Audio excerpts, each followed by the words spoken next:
Breaking news చూస్తున్నాం. రంగారెడ్డి జిల్లా చేవెళ్ల మండలంలో ఘోర రోడ్డు ప్రమాదం తీవ్ర విషాదాన్ని నింపింది. మీర్జాగూడ సమీపంలో వేగంగా వచ్చిన ఓ టిప్పర్ లారీ అదుపు తప్పి ఆర్టీసీ బస్సును బలంగా ఢీకొట్టింది.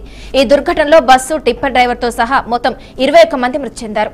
మరికొంత ప్రయాణికులు తీవ్రంగా గాయపడ్డారు. సమాచారం అందుకున్న వెంటనే పోలీసులు ఘటనా స్థలానికి చేరుకుని సహాయక చర్యలు చేపట్టారు. ప్రమాద సమయంలో బస్సులో 72 మంది ప్రయాణికులున్నారు. నిన్న సెలవు దినం కావడంతో సొంతూరుకు వెళ్లి హైదరాబాద్ వస్తుండగా ఈ ప్రమాదం జరిగింది.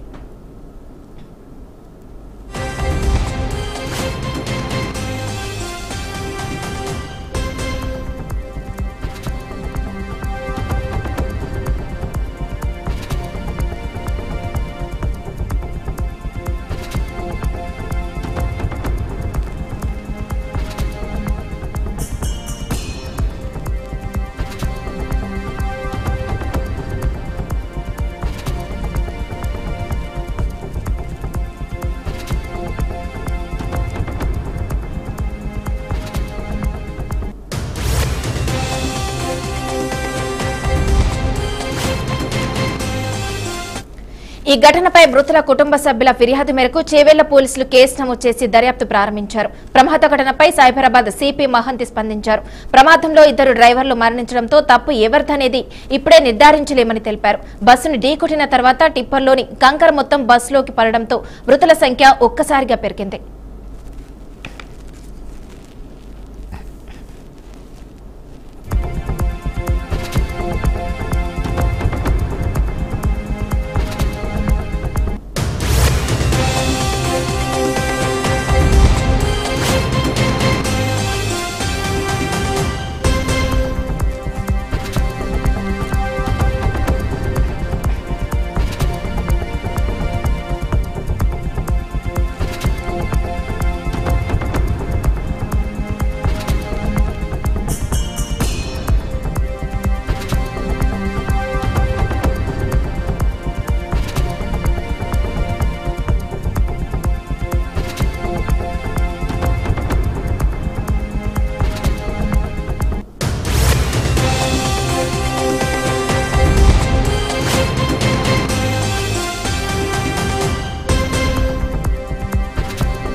పోలీసుల ప్రాథమిక విచారణలో ప్రమాదానికి గల కారణాలు వెలుగులోకి వచ్చాయి. టిప్పర్ డ్రైవర్ రోడ్డుపై ఉన్న గుంతను తప్పించే ప్రయత్నంలో వాహనంపై నియంత్రణ కోల్పోయి ఎదురుగా వస్తున్న బస్సును ఢీకొట్టినట్లు గుర్తించారు. టిప్పర్ డ్రైవర్ను మహారాష్ట్రకు చెందిన ఆకాష్ కాంబ్లేగా గుర్తించారు. పటాన్చెరులోని క్రషర్ మిల్లు నుంచి కంకర లోడుతో వికారాబాద్కు వెళ్తుండగా ఈ దుర్ఘటన చోటు చేసుకుంది. క్షతగాత్రులను సమీపంలోని ఆసుపత్రులకు తరలించి చికిత్స అందిస్తున్నారు. ఈ ఘటనపై పోలీసులు పూర్తి స్థాయిలో దర్యాప్తు జరుపుతున్నారు.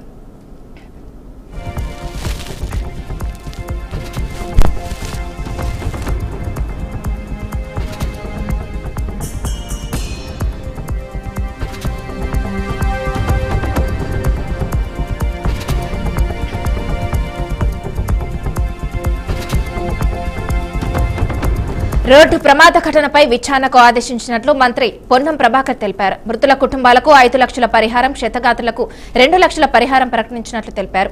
బస్సు ఘటనపై సీఎం రేవంత్ రెడ్డి, ప్రధాని Modi, AP CM Chandrababu, deputy CM Pawan Kalyan, మాజీ సీఎం జగన్, మంత్రి లోకేష్ తీవ్ర దిగ్భ్రాంతి వ్యక్తం చేశారు.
ఇక పోస్ట్ మార్టం పూర్తయిన మృతదేహాలను కుటుంబ సభ్యులకు అప్పగిస్తున్నారు పోలీసులు. పలు మృతదేహాలకు పోస్ట్ మార్టం పూర్తయింది. గాయపడ్డ వారికి చికిత్స అందిస్తున్నారు.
ఇక ఘటనా స్థలం నుంచి తాజా సమాచారాన్ని మా ప్రతినిధి రామంజనేయులు లైవ్ లో అందిస్తారు. రామంజనేయులు చెప్పండి.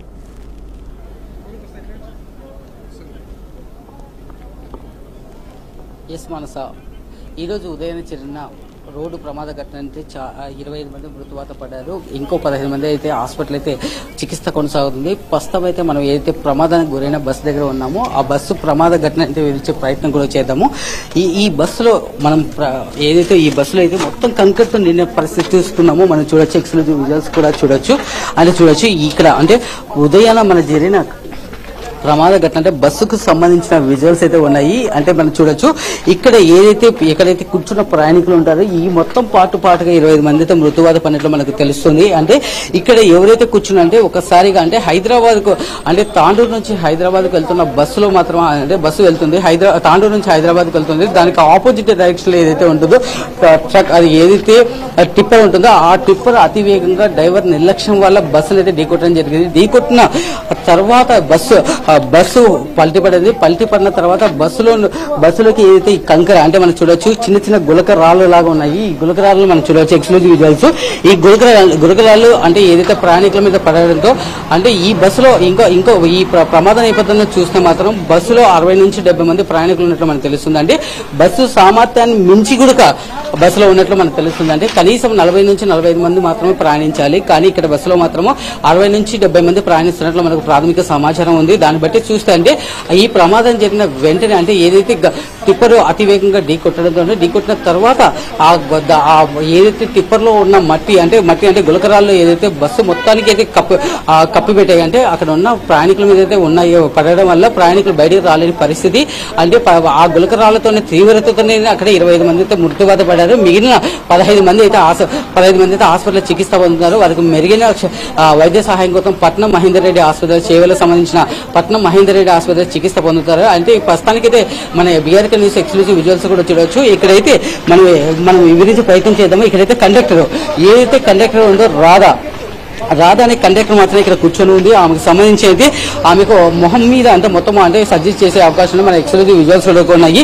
ఆమె ప్రాణాలతో అయితే బయటపడిన పరిస్థితి ఉంది. అంటే దీనికి సంబంధించిన మొత్తం అంటే ఆ టిప్పర్ భాగం ఇక్కడ నుంచి ఏదైతే ఉందో ఈ టిప్పర్ మొత్తం భాగం అంతా ఆ టిప్పర్ హై స్పీడ్ తో వచ్చి కొట్టేయడం వల్ల మనం చూడొచ్చు ఎక్స్క్లూజివ్ విజువల్స్. అంటే బయటకు వచ్చిన సీట్లు కూడా బయటకు వచ్చిన పరిస్థితి కూడా చూసే పరిస్థితి చూద్దాము. అంటే ఈ పార్ట్లు అయితే ఎవరైతే కూర్చున్నారో వాళ్ళందరూ మృత్యువాత పడినట్లు మనకు క్లియర్ గా అర్థమవుతుంది. రిమైనింగ్ ఎవరైతే రైట్ సైడ్ కూర్చున్న వాళ్ళు మాత్రము హాస్పిటల్లో చికిత్స పొందుతుందో తెలుస్తుంది. అంటే ఈ ప్రమాదానికి కారణం మన ఎక్స్క్లూజివ్ విజువల్స్ కూడా చేస్తూ ఆ రోడ్డు అంటే అధికారులు కానీ స్థానికులు కానీ ఎన్నిసార్లు మొరపెట్టుకున్నా కూడా ఈ రోడ్డు మీద దృష్టి సాధించలేదని ఈ రోడ్డు వేస్తే అంటే నిత్యం ఈ మార్గంలో నరకం చూస్తున్నామని ఇక్కడ నిత్యం ప్రమాదాలు జరుగుతున్నాయని కూడా ఆ స్థానికుల నుంచి వాదనలు వస్తున్నాయి. అంటే ఈ రోడ్లో ప్రతిరోజు నిత్యం అంటే మనం చూస్తే ఎక్స్క్లూజివ్ విజువల్స్ కూడా చూడొచ్చు. అంటే ఆ రోడ్డుకు సంబంధించిన విజువల్స్. అంటే ఈ రోడ్డు నుంచి ప్రయాణించాలనుకుంటే ఇక్కడ ఏంటంటే రాత్రి 12 తర్వాత మాత్రం పెద్ద వెహికల్స్ లారీల్లో దుమ్ము మట్టి కావచ్చు ఇసుక కావచ్చు సిమెంట్ సంబంధించిన రంగాలకు సంబంధించిన వెహికల్స్ ఎక్కువ లోడ్ లో వస్తున్నాయి. ఆ లోడ్ తో పాటు కరెక్ట్ గమ్యస్థానాన్ని చేరాలంటే టైం ఉంటుంది. ఆ టైం ప్రకారమే ఆ సిటీలోకి అడుగు పెట్టాలంటే ఆ టైం మెయింటైన్ చేయాల్సి ఉంటుంది. ఆ స్పీడ్ లో కంట్రోల్ చేయలేక ప్రమాదాలకు గురవుతున్నాయని తెలుస్తుంది. మనకు ఎక్స్క్లూజివ్ విజువల్స్ కూడా చూడొచ్చు. ఈ ప్రమాదానికి సంబంధించిన అయితే మనం రోడ్డు చూపించే ప్రయత్నం కూడా చేద్దాము. మనం చూడొచ్చు. అంటే ఒక బస్సు ఎంత వేగంగా తగలంతో మనం చూడొచ్చు. ఎక్స్క్లూజివ్ విజువల్స్ కూడా చూడొచ్చు. మనకు బస్సు వెహికల్ కి సంబంధించిన మొత్తం పార్ట్స్ గా అయితే కింద ఊడిపడినట్టు మనకు తెలుస్తుంది. అంటే ఈ ప్రమాదంలో అయితే 2 నెలల చిన్నారుడుగా మరణించడం జరిగింది. అంటే ఎంతో బాధాకరమైన విషయము. చిన్నారితో పాటు తల్లి కూడా, అంటే ఆ చిన్నారి తల్లి పడిన ఈ యాక్సిడెంట్ లో ఎలా చనిపోయారని చూస్తే మనం చాలా చాలా బాధాకరంగా ఉంది. ఎందుకంటే తల్లి ఒడిలోనే చనిపోయినట్లుగా మనకు తెలుస్తుంది. అంటే 2 నెలల చిన్నారుడు బాధపడ, ఒకే కుటుంబానికి చెందిన తల్లి తండ్రి ఇద్దరు చనిపోవడం కూడా మన బీఆర్కి న్యూస్ ఎక్స్క్లూజివ్ విజువల్స్ లో కూడా ఉన్నాయి. ఒక చిన్న పాప 4వ తరగతి చదువుతుంది. వాళ్ళ మదర్ కు సోమవారం ఉదయాన్నే నేను హాస్పిటల్ వెళ్ళి ఈవినింగ్ వస్తాను, వచ్చేటప్పుడు ఏమైనా తీసుకొని వస్తాను, హైదరాబాద్ కు వచ్చి తీసుకొని వస్తాను కూడా ఆ పాపకు చెప్పినట్లు మనకు తెలుస్తుంది. అంటే మా తల్లి సాయంత్రం వస్తానని వెయిట్ చేస్తుండగా ఈ ప్రమాదం జరిగిందని మాకు, అంటే ఇలాంటి, అంటే కేంద్ర రాష్ట్ర ప్రభుత్వాలు ప్రోత్సాహాలకు ఇచ్చిన, కేంద్ర నష్టపరిహారాలు ఇచ్చినా కూడా మా తల్లిని తండ్రిని తీసుకెళ్ళి మా తల్లి తండ్రి రాని పరిస్థితి కదని ఆవేదన వ్యక్తం చేస్తున్నాం. మనం ఎక్స్క్లూజివ్ గా విజువల్స్ కూడా వివరించే ప్రయత్నం చేద్దాము. బస్సు పార్ట్ అనేది చాలా దృఢంగా ఉంటుంది. మనం చూడొచ్చు ఎక్స్క్లూజివ్ విజువల్స్. అంటే బయటకు వచ్చిన, అంటే ఏదైతే సీట్లు వచ్చాయి, సీట్లు కూడా బయటకు వచ్చిన పరిస్థితి, అంటే ఏ విధంగా ప్రమాదం జరిగిందంటే క్లియర్ గా మనకు అర్థమవుతుంది. ఒక విధంగా చూద్దాము, అయితే బ్యాక్ సైడ్ నుంచి కూడా చూద్దాం. అంటే మనము ఎక్స్ప్లెయిన్ చేయాలి, అంటే ఈ రోడ్డు ఎలా యాక్సిడెంట్ జరిగిందని కూడా ఒకసారి ఎక్స్ప్లెయిన్ చేసే ప్రయత్నం కూడా చేద్దాం మానస. అయితే రామాంజనేయులు చెప్పండి, ఈ ప్రభుత్వం గానీ ట్రాన్స్పోర్ట్ శాఖ బస్సు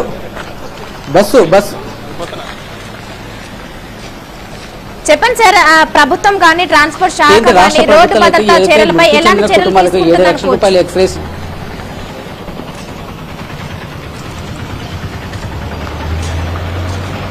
ఈ రోడ్డు ఏదైతే బీజాపూర్ హైవేగా ఉంటుంది, ఈ రోడ్లో ఎప్పుడు నిత్యమైన ప్రమాదాలు జరుగుతున్నాయి. మనం ఎక్స్క్లూజివ్ విజువల్స్ చూడొచ్చు.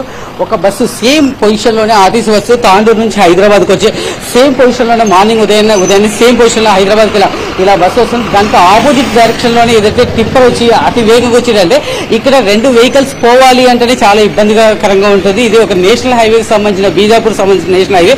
కానీ గత సంవత్సరాల నుంచి కూడా ఈ రోడ్డు అధమాన పరిస్థితిలో ఉంది. ఇక్కడ రోడ్డు వేయాలని ఇక్కడ స్థానికులు, ప్రజాప్రతినిధులకు, అధికారులకు ఎన్నిసార్లు మొదలు పెట్టుకున్నా, ఎన్నిసార్లు అర్జీ పత్రాలు ఇచ్చినా కూడా ఎటువంటి చర్యలు తీసుకోలేదు. ఎప్పుడైనా ప్రమాదాలు జరిగినప్పుడు మాత్రం చూస్తాం అంటున్నారు తప్ప ఇలాంటి పెద్ద ప్రమాదాలు జరిగినప్పుడు పట్టించలేని అధికారులు ఇక్కడ నిత్యం కొంతమంది మంత్రులు కానీ, స్పీకర్ కానీ, కేంద్ర ముఖ్యమంత్రి కూడా ఇదే ప్రాంతం చెందిన వారు కాబట్టి ఇక్కడ నిత్యం రాకపోకలు సాగిస్తూ ఉంటారు. కానీ ఈ రోడ్డు నుంచి ఎటువంటి స్పందన లేదు.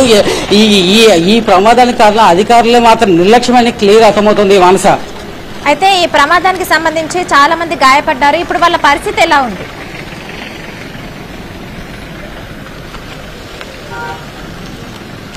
ఎస్ మానస, యాక్చువల్గా అయితే 25 అయితే సంఘటన స్థలంలోనే 25 మంది అయితే మృతి చెందారు. అయితే మిగిలిన 15 మంది అయితే పట్నం మహేందర్ రెడ్డి హాస్పిటల్, చేవేలకు సంబంధించిన హాస్పిటల్ అయితే చికిత్స పొందారు. వారికి ఎటువంటి ఇబ్బంది లేదు, చికిత్స చేస్తున్నాము, వాళ్ళకి ఎటువంటి ఇబ్బంది లేదు. 2-3 రోజుల్లోనే వాళ్ళని డిశ్చార్జ్ చేసే అవకాశం కూడా మానస. యాక్చువల్గా మనం చూస్తే ఎక్స్క్లూజివ్ విజువల్స్ కూడా చూద్దాం. ఇదే రోడ్లోనే యాక్సిడెంట్ జరిగిన ప్రమాదం జరిగేది. యాక్చువల్గా ఇక్కడ నుంచి తాండూరు మనం చూడొచ్చు, ఎక్స్క్లూజివ్ విజువల్ కూడా చూడొచ్చు. ఇటు నుంచి బస్సు వస్తుంది, అంటే ఆర్టీసీ బస్సు, అంటే తాండూరు నుంచి హైదరాబాద్ వెళ్లాల్సిన బస్సు ఇది. ఈ ఎక్స్క్లూజివ్ విజువల్స్ ఇటు ఆపోజిట్ డైరెక్షన్ లోనే ఏదైతే టిప్పర్ ఉంది కదా, ఆ టిప్పరే ఈ ప్రమాదానికి ముఖ్య కారణం. అంటే టిప్పర్ డ్రైవర్ నిర్లక్ష్యంగా నడపడం వల్లనే, నిర్లక్ష్యంగా డ్రైవింగ్ చేయడం వల్ల ఈ 25 మంది బలి కావడం జరిగింది అనుకో. మన ఎక్స్క్లూజివ్ విజువల్స్ కూడా చూడొచ్చు. ఎంత లోడ్ కు మించిన, అంటే దీనికి ఉన్న కెపాసిటీ కన్నా ఎక్కువగా కెపాసిటీతోనే లోడ్, అంటే ఎక్కువ సామర్థ్యం, అంటే లోడ్ తో వెళ్తుంది. ఆ లోడ్ తో పాటు స్పీడ్ అదుపు చేయలేకనే ఆపోజిట్ డైరెక్షన్ లో వస్తున్న బస్సులు ఢీకొట్టడం జరిగింది. ఈ బస్సు ప్రమాదంలో 25 మంది మృతి చెందగా మిగిలిన 15 మంది అయితే చనిపోయారు. ఈ సంఘటనలో అయితే ఏదైతే డ్రైవర్ సంబంధించిన విజువల్స్, డ్రైవర్ సంబంధించిన సీటు మనం ఎక్స్క్లూజివ్ గా విజువల్ చూడొచ్చు. ఒక డ్రైవర్ సంబంధించిన పార్ట్ లోపలికి అతకపోవడం జరిగింది. దానికి సంబంధించిన రక్త మార్పులు కూడా ఇక్కడ మనం చూడొచ్చు. ఎక్స్క్లూజివ్ విజువల్స్ కూడా చూడొచ్చు. అంటే ఎంత స్పీడ్ లో డ్రైవింగ్ చేశారనే మనకు అర్థమైపోతుంది. అంటే ఎంత స్పీడ్ గా వచ్చేసి, అంటే చాలా బిల్డ్ క్వాలిటీ ఉన్న లారీ కానీ బస్సు కానీ ఈ విధంగా తుక్కు కావడం అనేది అసలుకి ఆ డ్రైవర్ నిర్లక్ష్యం వల్ల 25 మంది కుటుంబాల జీవితాలలో 25 మంది మృత్యుబాధ పడడం జరిగింది. మిగిలిన 15 మంది అయితే హాస్పిటల్లో చికిత్స పొందుతున్నారు. దానికి సంబంధించిన బస్సుకు సంబంధించిన కండక్టర్ రాధా కూడా ఫేస్ మొత్తం అంటే ఏదైతే ఆమె ముఖానికి మొత్తం గాయాలైనట్లు ఆ గాయాలకు సంబంధించి అయితే శస్త్రచికిత్స చేస్తున్నట్లు మనకు బీఆర్ న్యూస్ ఎక్స్క్లూజివ్ విజువల్స్ కూడా చూసాము. అంటే ఈ ఘటనలో అయితే 20 ఎక్కువ మంది మహిళలు అంటే ఈ బస్సు ఘటనకు ముందు అంటే ఈ బస్సు ఘటనకు అంటే ఇక్కడ ఎక్కువ మంది ఈ బస్సులో లేడీస్ ఎక్కువ మంది ఉన్నట్లు మనకు తెలుస్తుంది. అంటే బస్సులో 45 మంది ప్రయాణించిన బస్సులో 60 నుంచి 70 మంది ప్రయాణిస్తున్నారు. అంటే ఈ బస్సు కూడా ఆర్టీసీకి సంబంధించిన అధికారులు ఈ బస్సును అద్దెకు తీసుకున్నట్లు మనకు తెలుస్తుంది. అంటే ఈ అద్దె పథకం ప్రకారం అతనికి శిక్షణ నైపుణ్యం ఉందా లేదా అనే దాని మీద అనుమానాలు వ్యక్తమవుతున్నాయి. ఎందుకంటే అతను కూడా డ్రైవింగ్ స్పాట్ లోనే చనిపోవడం జరిగింది. అంటే ఏదైతే టిప్పర్ డ్రైవర్ ఆపోజిట్ డైరెక్షన్ ఏదైతే డ్రైవర్ కూడా సంఘటన స్థలం అందించడం జరిగింది. మనస అయితే రామాంజనేయులు చెప్పండి, అంటే ఇలాంటి ప్రమాదాలు మనం చూస్తూనే వస్తున్నాం. మొన్న రీసెంట్ గానే బెంగళూరు అగ్ని ప్రమాదం జరిగింది. ఇప్పుడు ఈ రోజు ఇలాంటి ప్రమాదం తర్వాత కొన్ని రోజులు మాత్రమే చర్చ జరుగుతుంది. దాని తర్వాత ఏ మార్పు రావడం లేదు. దీనికి నిర్లక్ష్యం ఎవరిదంటారు? ప్రభుత్వందా లేదంటే రవాణా శాఖ అధికారులదా? ఎవరిదంటారు?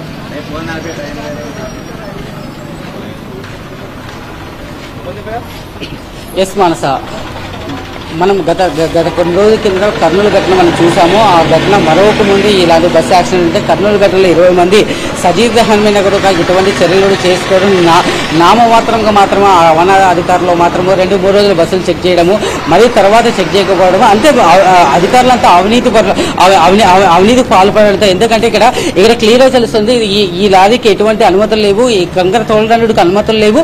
ఇవన్నీ అధికారులు అవినీతి అనేది మనకు తెలుస్తుంది. అధికారులు కళ్ళు మూసుకొని ఉండడం వల్ల ఇలాంటి అనుమతులు ఇవ్వడము, డబ్బే పరమాధిక అధికారులు చూసి చూడనట్లు వదిలేయడము, అంటే పోలీస్ శాఖ కానీ రవాణా శాఖ అధికారులు కానీ ఎటువంటి చర్యలు తీసుకోకపోవడము. రాత్రి 12 గంటల తర్వాతనే ఇలాంటి వెహికల్స్ అనేవి వస్తాయి. అంటే అధికారులు అవినీతి ఎలా ఉందని మనకు తెలుస్తాం. అంటే కర్నూలు ఘటన మరొక ముందు కర్నూలు ఘటనలో ఎటువంటి చర్యలు తీసుకోకపోవడము, తర్వాత కూడా రవాణా శాఖ అధికారులు కూడా దీని మీద ఎటువంటి చర్యలు తీసుకోకపోవడం అనేది, అంటే రవాణా శాఖ అధికారులు నిత్యం అంటే కర్నూలు ఘటన మనం చూస్తే అంటే 20 మంది సజీవ దహనమైన దాని మీద ఎటువంటి కేసులు విచారణ చేపట్టారు. కానీ 3-4 రోజులు మాత్రమే కంటిన్యూస్ హైదరాబాద్ కానీ బయట ప్రదేశంలో కానీ ఓన్లీ ఒక 3-4 రోజులు మాత్రమే సోదాలు నిర్వహిస్తారు. తర్వాత నామకే వాస్తుగా జరుగుతాయి. అంటే డబ్బే ప్రమాదంగా అధికారులు చూసి చూడలేకపోవడం వల్ల ఇలాంటి ప్రమాదాలు జరిగి అంటే భారీ ప్రాణ నష్టం జరిగే అవకాశం లేదు. ఏదైతే అంటే ఈ ప్రమాద ఘటన అయితే చూస్తే మనము నిరుపేద కుటుంబానికి చెందిన చాలా మంది కుటుంబాలు ఉన్నాయి దీంట్లో. అంటే వాళ్ళు జీవనం కోసం హైదరాబాద్కి వచ్చి బతుకుదల కోసం వచ్చిన వాళ్ళు కొంతమంది అయితే, కొంతమంది హాస్పిటల్ వెళ్ళి చూపించుకోవాల్సిన వచ్చిన వాళ్ళు. అంటే మనం కొన్ని విజువల్స్ లో చూస్తే అంటే తల్లిదండ్రులు కోల్పోయిన పిల్లలను చూసి చాలా బాధాకరంగా ఉంది. అంటే అలాంటి పిల్లలకంటే రాష్ట్ర కేంద్ర ప్రభుత్వం ఎంత ఎక్స్గ్రేస్ ఇచ్చినా కూడా వాళ్ళు తల్లిదండ్రులను తెచ్చుకునే పరిస్థితి లేదు. అధికారులు ఇప్పటికైనా చర్యలు తీసుకోవాలి. ఇలాంటి రహదారుల మీద ఇలాంటి భారీ ఎత్తున లోడ్తో వెళ్లే లారీలపైన చర్యలు తీసుకోవాలి. అనుమతులు ఉన్నాయా లేదా అంటే మనం చూస్తున్న ఏదైతే ఈ ట్రక్ కు సంబంధించిన భారీ జరిమానాలు ఉన్నాయి, ఓవర్లోడ్ తో వెళ్తున్నది, ఓవర్ స్పీడ్ తో వెళ్తున్న జరిమానాలు ఉన్నాయి ఈ లారీ మీద ఉన్నవని. ఇలాంటి లారీల మీద పోలీసు అంటే ట్రాఫిక్ పోలీసులు దీని మీద నియంత్రణ తీసుకోవాలి, వాళ్ళ మీద చర్యలు తీసుకోవాలని స్థానికుల నుంచి వాపోతున్నారు. మానస, అయితే ఇంతకుముందు ఆ రహదారి పైన ఇంతకుముందు ఏమైనా ప్రమాదాలు జరిగాయా?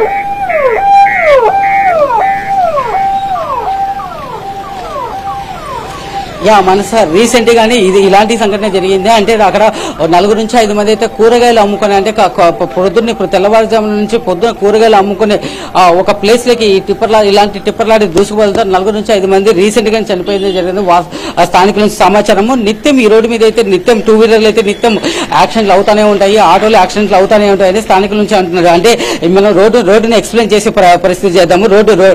మనం ఉన్న ప్లేస్ వచ్చేసి ఈ బస్సుకు సంబంధించిన ప్లేస్. ఈ రోడ్డు చూస్తే ఇక్కడ ఏదైనా ఒక బ్రేక్ వేయాలంటే ఇమీడియట్ పడే అవకాశం ఉన్నదని. అంటే ఇక్కడ నిత్యం యాక్సిడెంట్ జరుగుతాయి. అంటే ఇక్కడ చూడొచ్చు, మన ఎక్స్క్లూజివ్ విజువల్స్ కూడా చూడొచ్చు. బస్సు ఇటు నుంచి వస్తుంది. ఇది చూడండి మనకు సంబంధించిన మెయిన్ ఈ గుంతని తప్పించబోయి యాక్సిడెంట్ అయింది అంటున్నారు. ఒకసారి చూద్దాము. అంటే ఈ విధంగా రోడ్డు దుస్థితి ఎలా ఉందంటే ఇది నిత్యం నరకంగా ఉంటుందంటున్నారు. అంటే ఒక వెహికల్ వస్తే, ఒక భారీ వెహికల్ వస్తే మాత్రం ఇంకొక వెహికల్ కింద దిగాల్సి వస్తుంది. మనం చూడొచ్చు, ఎక్స్క్లూజివ్ విజువల్స్ చూడొచ్చు. ఇలాంటి రోడ్లు, ఇలాంటి గుంతలు అనేది నిత్యం అంటే చేవెళ్ల నుంచి హైదరాబాద్కి వచ్చే వరకు అంటే 15 నుంచి 20 కిలోమీటర్ల వరకు ఇదే దుస్థితి అనేది మనకు స్థానికుల నుంచి. స్థానికులు సార్ ఇక్కడ ప్రతిరోజు నిత్యం యాక్షన్ జరుగుతూనే ఉంటాయి. మనం చూడొచ్చు ఎక్స్క్లూజివ్ విజువల్స్ కూడా చూడొచ్చు. బస్సులు ఒక బస్సు ఈ గుంత నుంచి పక్కకు పోవాలంటే మరో బస్సు అక్కడ దిగాల్సి వస్తుంది. అంటే స్పీడింగ్ కంట్రోల్ చేయలేకుండా యాక్సిడెంట్ అయ్యే పరిస్థితి ఉంది. టూ వీలర్ అయితే నిత్యం రోజుకు 1 నుంచి 2 కూడా కింద పడే అవకాశం ఉంది. 2-3 రోజులకు ఒకసారి కూడా కింద పడి చనిపోయిన వాళ్ళ పరిస్థితి ఎక్కువగా ఉందని చెప్తున్నారు మనస. అయితే రామాంజనేయులు చెప్పండి, ప్రభుత్వం ఈ రోడ్డు భద్రతపై ఎలాంటి చర్యలు తీసుకోబోతుంది అంటారు?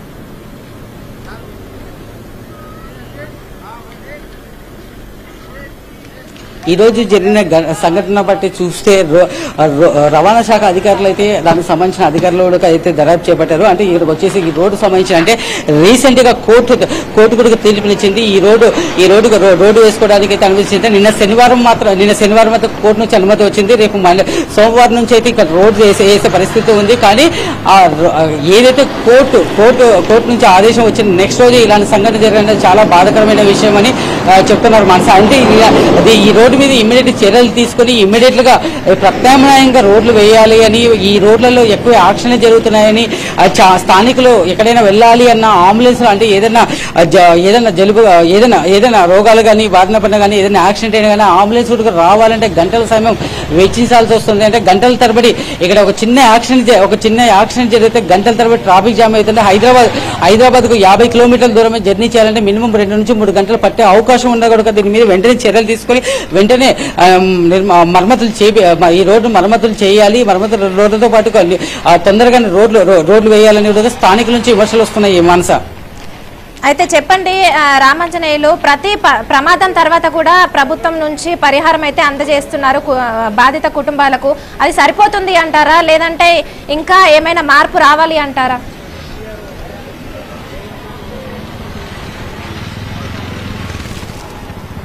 మనం చూస్తున్నాము అంటే ఆర్టీసీ బస్సులో ప్రయాణం సురక్షితం అని చెప్తున్నారు. కానీ ఈ రోజు ఆర్టీసీ బస్సులోనే 25 మంది మృతువాత పొందారు. ఇంకా రిమైనింగ్ 15 మంది మాత్రమే పట్నం మహేందర్ రెడ్డి ఆసుపత్రిలో చికిత్స పొందుతున్నారు. అంటే ఒక ప్రాణం ఖరీదు 7 లక్షలు, అంటే కేంద్ర రాష్ట్ర ప్రభుత్వాలు అయితే ఎక్సైజ్ 7 లక్షలు అయితే ప్రకటించినట్లు మనకు తెలుస్తుంది. అయితే ఒక ప్రాణం ఖరీదు 7 లక్షల రూపాయల మా కుటుంబాలు, అంటే మేము ఆర్టీసీ బస్సులోనే ప్రయాణించడం, మా ఫ్యామిలీ అంటే మేము ప్రయాణం సురక్షితం అంటున్నారు. కానీ మా అమ్మ నాన్న కోల్పోయాము. మరి ఎక్కడ సురక్షితం ఉంది? ఆర్టీసీ బస్సులోనే ఇలాంటి ప్రమాదాలు జరుగుతున్నాయంటే టిప్పర్ డ్రైవర్ నిర్లక్ష్యం కావచ్చు. కానీ ఇప్పుడైతే ప్రమాదం అయితే భారీ స్థాయిలో నడిచింది. అంటే ఈ రోజు జరిగిన 25 మంది కుటుంబాలు, అంటే 25 మంది మరణించిన వాళ్ళ కుటుంబాల్లో తీరని బాధగా తెలుస్తుంది. అంటే వాళ్ళకి సంబంధించిన అయితే ఇప్పటికే పోస్ట్ మార్టం ప్రక్రియ అయితే కంప్లీట్ అయింది. వారికి సంబంధించిన బాడీలు అయితే కుటుంబాలకు అప్పచెప్పారు. రిమైనింగ్ 5 బాడీలు మాత్రము ఇంకా ఆచూకు తెలియట్లేదు. అంటే వాళ్ళ కుటుంబాలకు వచ్చిన తర్వాతనే పోస్ట్ మార్టం చేసి తర్వాత వాళ్ళ కుటుంబాలకు అప్పచెప్పే అవకాశం కూడా ఉంది. ఇలాంటి ప్రమాదాలు జరిగినప్పుడు మాత్రమే అధికారులు చూస్తున్నారు. అధికారులు మాత్రం హంగామాగా చేస్తారు. తర్వాత ఒక 3-4 రోజుల తర్వాత మళ్ళీ యథాతథంగానే ఉంటుందని స్థానికుల నుంచి ఉంటారు. ఇలాంటి రోడ్ల మీద దృష్టి సారించాలి అధికారులు. తెలంగాణ ప్రభుత్వం కూడా ఇలాంటి రోడ్ల మీద దృష్టి సారించి ఇలాంటివి మళ్ళా ఫర్దర్ గా జరగకూడదు, ఇలాంటి ఘటనలు జరగకూడదు అనేది ఒక భావన మనస. అయితే ఇవి ఏవైతే ప్రమాదాలు జరుగుతున్నాయో ఆ ప్రమాదానికి ఆ రహదారికి సంబంధించి ప్రభుత్వం పరిశీలిస్తుందా? ఆ రోడ్డు ఎలా ఉంది ఏంటి అనేసి?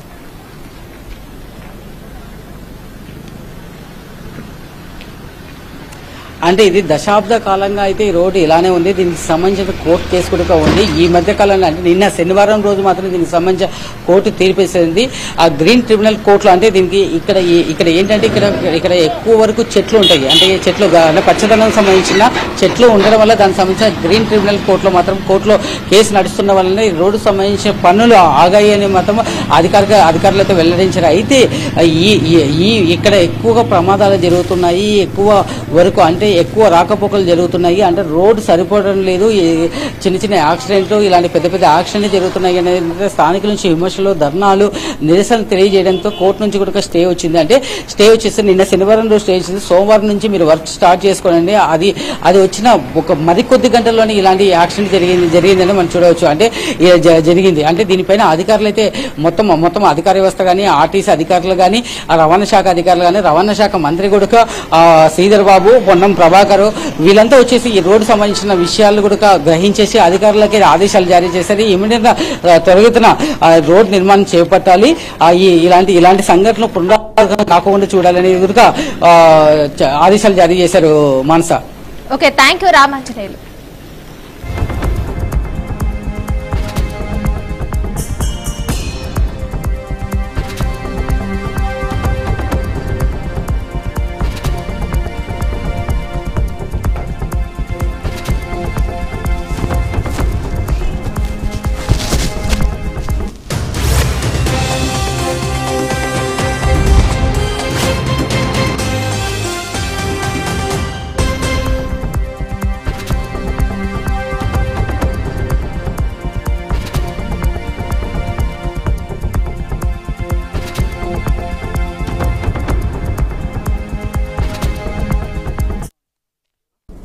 రాజస్థాన్ జైపూర్లో జరిగిన ఘోర రోడ్డు ప్రమాదంలో మృతుల సంఖ్య అంతకంత పెరుగుతుంది. వాహనాలపైకి ఓ ట్రక్ దూసుకెళ్లడంతో 19 మంది మృతి చెందినట్లు తెలుస్తుంది. మరో 50 మందికి పైగా గాయాలపైనట్లు సమాచారం. ఇక హర్మతాలోని సీకర్ రోడ్లో ఈ ఘటన చోటు చేసుకుంది. కాగా ఘటనా స్థలంలో సహాయక చర్యలు కొనసాగుతున్నాయి. గాయాలైన వారిని ఆసుపత్రికి తరలించి చికిత్స అందిస్తున్నారు.